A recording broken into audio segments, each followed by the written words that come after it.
안녕하세요. 오늘은 유발 하라리의 넥서스, 그중에서도 3부, 컴퓨터 정치 내용을 좀 깊게 들여다보려고 합니다. AI랑 정보 기술이 우리 민주주의에 던지는 질문들, 이게 참 생각할 게 많더라고요. 네, 맞습니다. 특히 기술이 막 발전하는데 민주주의는 과연 어떻게 될까? 우리가 계속 제대로 대화하면서 이걸 지켜나갈 수 있을까? 이런 근본적인 질문들이죠.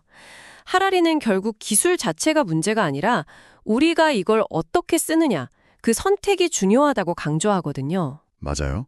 그냥 기술을 받아들이는 게 아니라 이걸 어떻게 활용하고 또 어떻게 통제할 거냐, 그게 진짜 핵심이라는 거죠.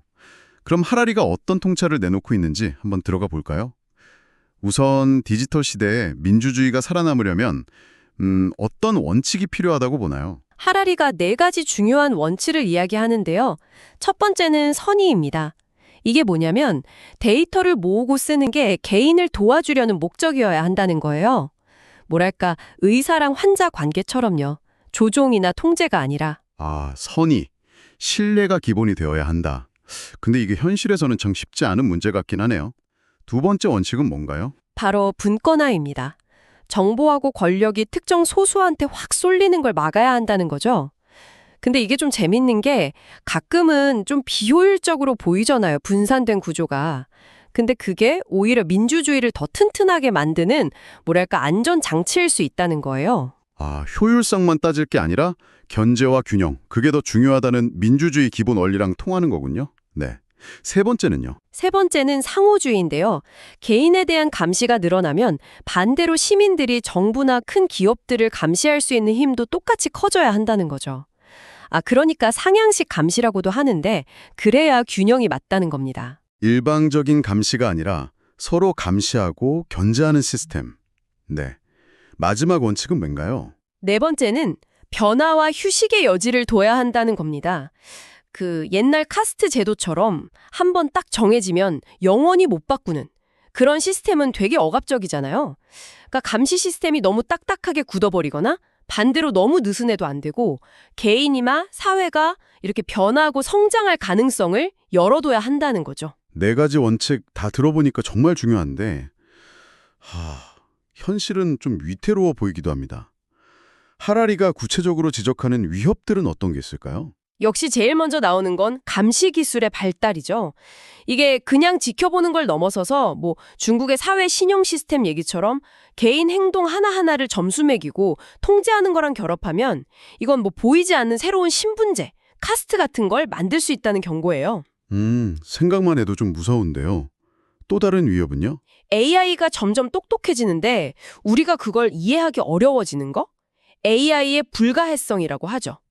알파고가 왜 그 수를 뒀는지 개발자도 완벽히 설명 못했잖아요. 이런 식으로 AI 결정 과정을 인간이 이해 못하고 그럼 책임은 누가 지냐 이런 문제가 생기는 거죠. 그래서 EU 같은 데서는 AI 결정에 대해 설명해달라고 요구할 권리 이런 걸 만들려고 하고요. AI가 너무 똑똑해져서 우리가 이해를 못하면 그게 또 민주적 통제를 어렵게 만드는군요. 세 번째 위협은 뭐죠? AI 봇들이 막 만들어내는 가짜 뉴스, 허위 정보가 넘쳐나는 디지털 무정부 상태요. 이게 진짜 문제인데 공론장 자체를 그냥 오염시켜버리는 거예요. 그럼 제대로 된 토론이 불가능해지잖아요. 트위터 메시지 상당수가 봇이 만든 거라는 연구도 있었고요. 이런 혼란이 너무 심해지면 사람들이 오히려 강력한 질서를 원하게 되고 그러다 독재로 갈 수도 있다는 거죠. 정보는 넘쳐나는데 진실을 가리기가 너무 어려워지는 현실. 그게 민주주의 기반을 흔들 수 있다. 네, 마지막으로 또 어떤 위협을 얘기하나요? 일부 민주주의 국가에서 보이는 정치적 급진화 현상입니다. 특히 2010년대 이후로 일부 보수 정당들이 점진적인 변화보다는 좀 극진적인 혁명 같은 성향을 보이는 것에 대해서 하라리는 보수의 자멸 가능성까지 좀 강하게 우려하더라고요.